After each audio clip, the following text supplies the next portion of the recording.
The hilltop was quiet, except for the wind brushing through the dry grass, carrying the smell of dust and stone. The man sitting alone near the edge looked like someone who had spent more years in the wilderness than among people.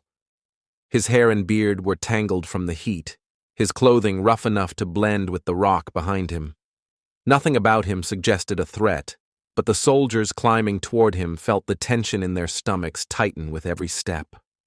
They had been sent to arrest Elijah the Tishbite, a man whose name carried weight far beyond the kingdom's borders. No one in the column said it out loud, but they all knew that nothing involving a prophet ever stayed simple. The order from King Ahaziah had been abrupt and furious. The king had fallen through a lattice in the upper room of his palace, badly injuring himself. From his bed, he panicked, sending messengers to a distant shrine dedicated to a foreign deity, hoping for reassurance about his recovery. They never made it. Elijah intercepted them, delivering a message they didn't want to hear. The king would not rise from his bed again. When they returned early and relayed the message exactly, Ahaziah demanded to know who had told them such a thing.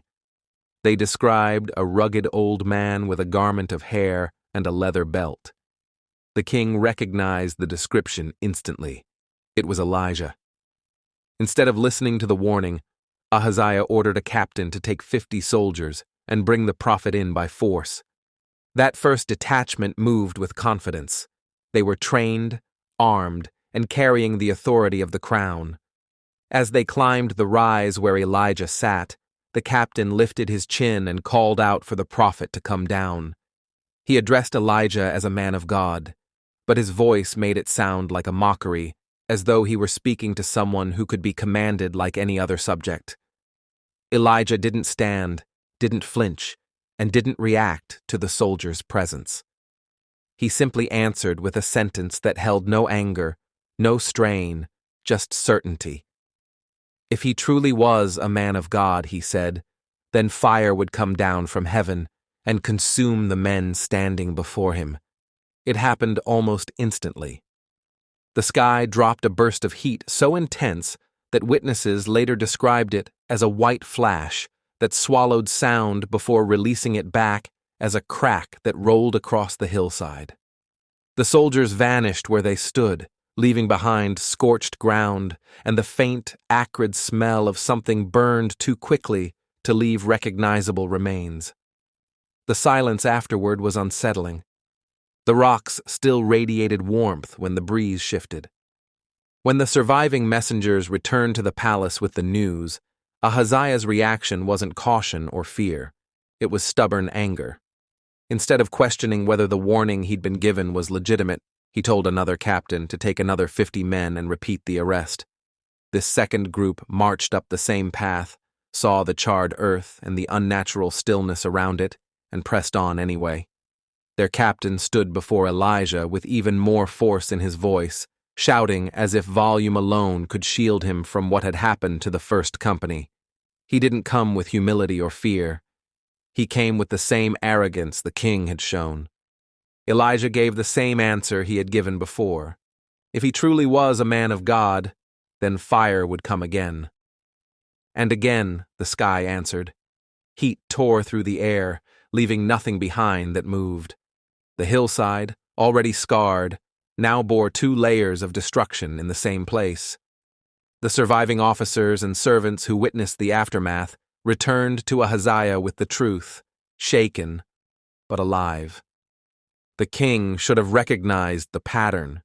He should have realized that forcing another confrontation was reckless. But the fear of losing control, the panic over his injury, and the anger at Elijah for announcing his death pushed him into another decision that placed more lives in danger. He ordered a third captain, a third group of 50, to march to the hill and bring the prophet back, no matter what had happened to the previous detachments. Everyone knew 2 full military units had been wiped out. Everyone knew the king gave the order anyway. The third officer climbed the slope, but he didn't carry himself like the others. He slowed as he saw the scorched earth, the burned patches trailing up toward Elijah's resting place. When he reached speaking distance, he didn't shout. He dropped to his knees, He lifted his hands, not in authority, but in desperation. His men stood behind him in rigid silence, fully aware of what had happened here twice already. This captain didn't treat Elijah like a criminal or an enemy. He begged for his life and for the lives of the men standing behind him. He acknowledged what had happened and asked the prophet to spare them. For the first time in these confrontations, Elijah received a different instruction. A divine voice told him not to fear this captain and to go with him. So Elijah stood, dusted off his clothes, and descended the hill with the officer. Every step down was watched by soldiers who hardly believed what they were seeing. They had braced for the sky to light up again. Instead, they were granted mercy. Back at the palace, Elijah entered the king's chambers without ceremony. Ahaziah lay on his bed, surrounded by attendants who hoped the prophet had finally been brought under control. But Elijah didn't come to negotiate. He repeated the message exactly as before. Ahaziah had chosen to seek answers from a foreign god rather than the God of Israel. Because of that choice, he would not recover from his injuries. There would be no alternative outcome, no delayed sentence, no chance of reprieve. The king died soon afterward, just as Elijah had said. The story left an imprint on the kingdom. It wasn't forgotten or softened over time. It was remembered as a moment where the misuse of authority met a boundary it couldn't cross. The soldiers in the first two companies didn't die because they were soldiers. They died because they came with hostility, treating a prophet as if divine authority could be dragged into a palace under threat. The third group survived because their captain approached with a posture that acknowledged the gravity of what had happened. The difference in outcomes was tied not to force or numbers, but to the nature of the confrontation itself. Generations later, the events remained a stark reminder of what can happen when leaders ignore warnings, push past every red flag, and send others to solve problems they created. The hill where the fire fell became less about spectacle and more about accountability, a place where power collided with something it couldn't control and learned too late that some orders carry consequences no soldier can shield a king from. Thank you for listening to Divine Crime. Subscribe for more true stories from the most dangerous book ever written.